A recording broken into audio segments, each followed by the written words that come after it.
2018, the city of Atlanta became one of, if not the largest major American city to be impacted by a ransomware attack. Now, this attack affected as many as 6 million people inside the city of Atlanta. The U.S. Department of Justice later that year did indict two hackers, were part of a ransomware group in the nation of Iran, not Iranian government affiliated, but the SamSam group and the SamSam ransomware attack was based out of the nation of Iran. And we're talking today with Mark Lance. He is the Vice President of Incident Response and Intelligence at GuildPoint Security, based in Herndon, Virginia. And Mark, you deal with these kind of ransomware attacks regularly. I wanna hear your thoughts about what a day in the life of a ransomware negotiator is. But tell us, first of all, what is a ransomware attack? Yeah, fortunately or unfortunately, I guess we are having to deal with these things, on a daily basis. Ransomware attacks these days are when a cybercriminal group is able to gain access to your systems. And once they've gained access to your systems, historically, it used to be about, encrypting those systems so you no longer have access to the information on them, and you would potentially be interested or have to pay a ransom in order to get access back to those systems. More modern ransomware over the last couple of years, even prior to that step, they're actually looking for sensitive or what's believed to be proprietary or important information from the victim organization. They're stealing that information from the environment, then they're performing that encryption, and therefore that gives them another method that they can try to get paid or monetize their efforts. So even if you are able to recover your systems from a backup or restore your systems or even potentially just rebuild, they're even going to try to get paid and extort you to say, if you don't pay us, we're going to go ahead and release this sensitive information we've gathered as well. Now, what happened several years ago in Metro Atlanta, we had a cyber attack on a company called Colonial Pipeline, as I recall. Was that a ransomware attack, or was it another form of cyber attack? So Colonial Pipeline was a ransomware attack. Realistically, these types of attacks have the potential for some serious and heavy impact, especially as you can see in that instance to the downstream individuals and people that are going to be impacted by those types of attacks. With Colonial Pipeline, it was a ransomware attack. Do we believe that they necessarily intended to prevent, gas from being supplied up and down the East Coast and causing all these major outages? Probably not. These groups are built to monetize their efforts and, lay enough under the radar where they can continue to do so without too much of a focus or a spotlight from law enforcement. And so I think in that instance, they caused this major disruption that maybe wasn't that intentful. And instead, what we saw with that particular group is that after they performed those activities, they went dark and they actually, paused all operations for multiple months and then attempted to come back rebranded as another group. Because again, I don't think it was necessarily intentional to cause that much of an impact, though that's what, unfortunately occurred. Ransomware attacks can impact individuals and companies. Am I correct? Absolutely. And I do think the intent is to cause disruption to operations on the victim environments, but I don't necessarily think it's always to cause such a disruption that it's causing major impacts to industry and the economy and those types of things.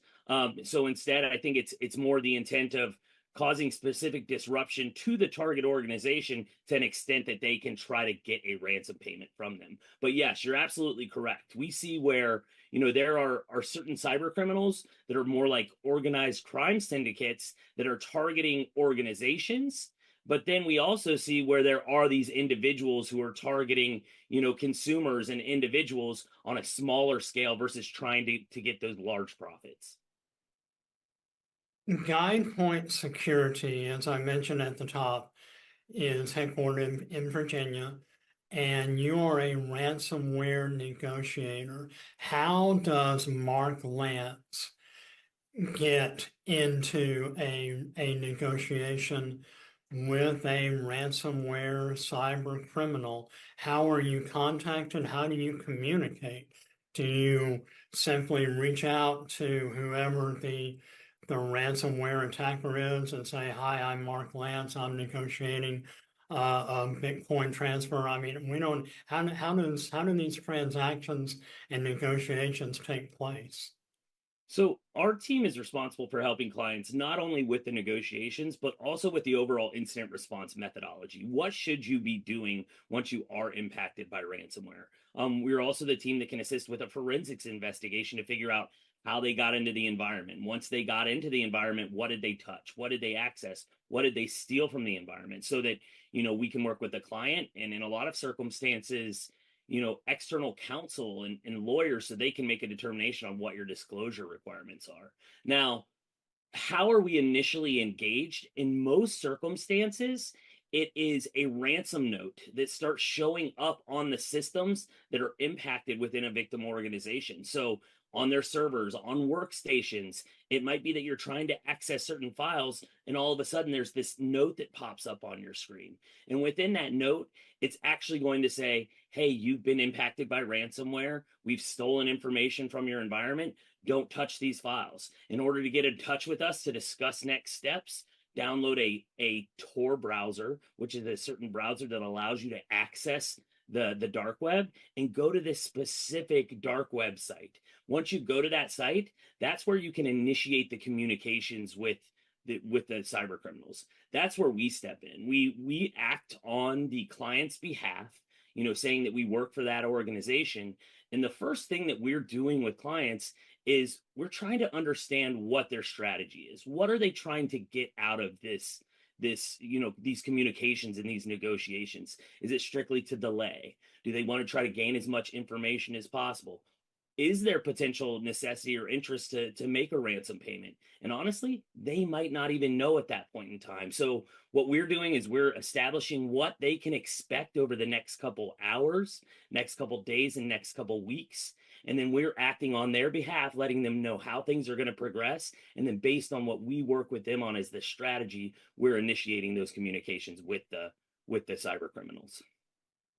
If I remember my Colonial Pipeline coverage correctly, Colonial Pipeline did pay a significant amount of revenue to the Samsung, or I'm sorry, and I assume as yet unidentified or unindicted hackers of their system. Is my history correct?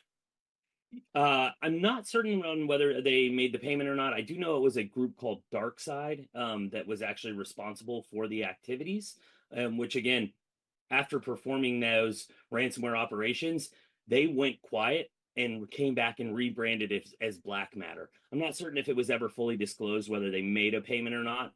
That being said, it is not uncommon for organizations to potentially make ransom payments. There's a lot of what they believe might be the business justifications behind making that payment that might include, they have to make the payment to get access to decryption keys so that they can get access back to their systems and restore operations. It could be that they don't want that sensitive information that was taken from the environment posted to the dark web, and instead they want to work on their own disclosures through legal counsel. It could also be where it's more cost effective for them to actually pay the ransom because they can get access to decryption keys and start that decryption process more quickly than having to wait for backups or other methods that would allow them to come back online. So there's a variety and a multitude of reasons where people might consider making that payment, and it happens quite frequently.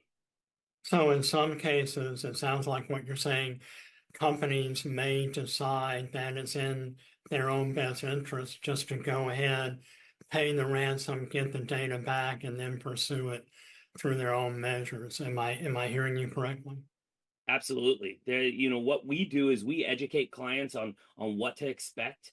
We try to help them with negotiating the terms of the ransom. In a lot of circumstances, we can help, you know, get a reduction in the total ransom amount, but we can also help them through proof of decryption, making sure that, if you are actually going to pay, that they will be able to successfully decrypt your files. We can also establish additional terms that are, you're going to confirm that you're not going to release this information publicly, and you're also going to, tell us how you believe you got it, and we'll have to investigate it, but they're going to tell us how they got into the environment. So we can work on the terms of the negotiation, but you're absolutely correct that there are a lot of businesses that justify the necessity to make these payments and go ahead and make them.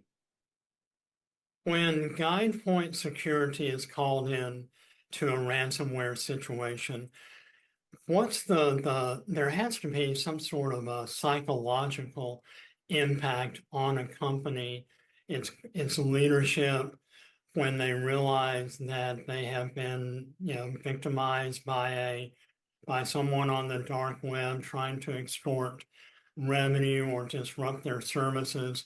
Do you have to engage in a certain amount of psychological counseling and just really entering into the situation, making sure that you have a calm demeanor? How do you approach clients who have been victimized by this modern, all too modern 21st century form of theft? Yeah, you hit the nail on the head. A lot of these clients are dealing with what is going to be potentially one of the most stressful days of their career. And what we can do is we can bring calm to that storm because, again, I said unfortunately or fortunately, we are dealing with these things frequently. And so we've got the experience and the expertise where we can come in, establish what they can expect, what the next set of events that are going to occur over the next weeks, what that's going to look like, what timelines are likely, and ultimately let them know it's unfortunate, but we're going to help you guys through this, and you're going to be able to recover. What is the largest ransomware payment that you're familiar with? My research shows that $75 million was paid to a cyber group called Dark Angels, if I'm correct. Is that the largest ransomware attack you're familiar with? There are multiple reports of payments in the high millions of dollars to millions of dollars range. When we are aware of multiple of those being paid, we've personally worked numerous engagements. I think the largest we've seen from a specific threat actor or cyber criminal group was a demand for over $50 million for a single impacted environment. But it really varies dependent upon the cyber criminal group, the organization that they've targeted, and the victims.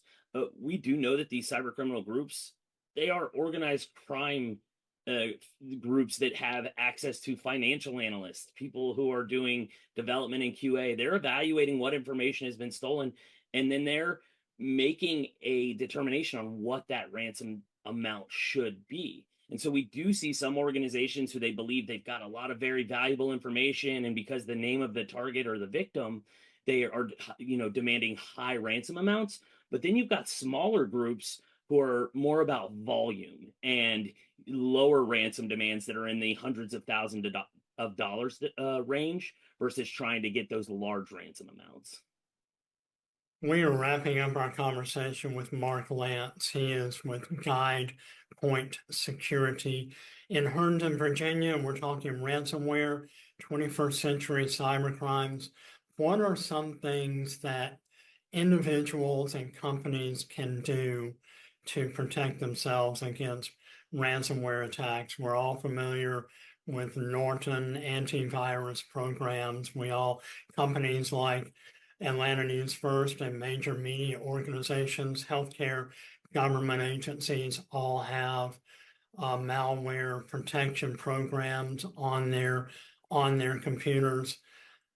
Are cyber criminals evolving in their sophistication in terms of their attacks? Are we as consumers and corporate citizens in the United States, are we properly protecting ourselves against theft and extortion from the dark web? What are things that we can do? Yeah, so I mean, we continue to see these threat actors evolve, and you use different methods to make sure that they're going to monetize their efforts.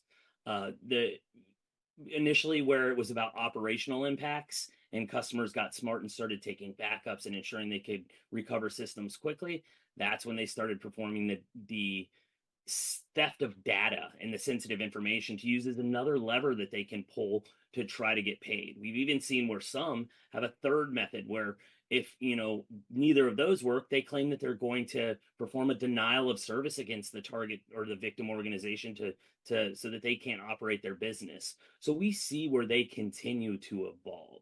And I think what's really important, even as individuals and consumers, is just awareness, making sure that we are aware to these types of threats and that we're sharing information about them, whether that's at the organization level or at the individual level, so that we can learn from each other in our past experiences. Because we commonly see where it's, things like not patching systems, or it's successful phishing attempts where somebody gets you to click on a link in an email or open an attachment. And so I think not just knowing how to identify those things, but the true impact if you actually were to perform one of those, that they can result in these extremely large and high severity incidents. And so I really do think that, not only educating ourselves, but if we have been victimized or those types of things have occurred with us, share that information so others can learn from it and try to help them from being victims as well. And I imagine it goes without saying, don't ever open an email from a source that you're unfamiliar with where it came from. Absolutely. Be cognizant of where things are originating. Be cognizant of even who's calling you. We see sophistication of some of these threat actors where they're even, acting or spoofing their source to look like people you know. But always be cautious and do the extra checks and validation, especially when it comes to clicking on links, opening emails, or requests from individuals. Well, cybercrime and cyber warfare is where the 21st century battles are being fought, not only national security, international domains, but also domestic security and theft and extortion. Thanks to Mark Lantz, who is a vice president at GuildPoint Security in Herndon, Virginia. I'm Tim Darnell. Thanks for watching all of us here from our first alert desk and at Atlanta News First. You can catch all of our podcasts, not only on YouTube, but also wherever you download your favorite podcast, whether it be on Amazon, Apple Music, Spotify, or your favorite podcasting platform. See you next time.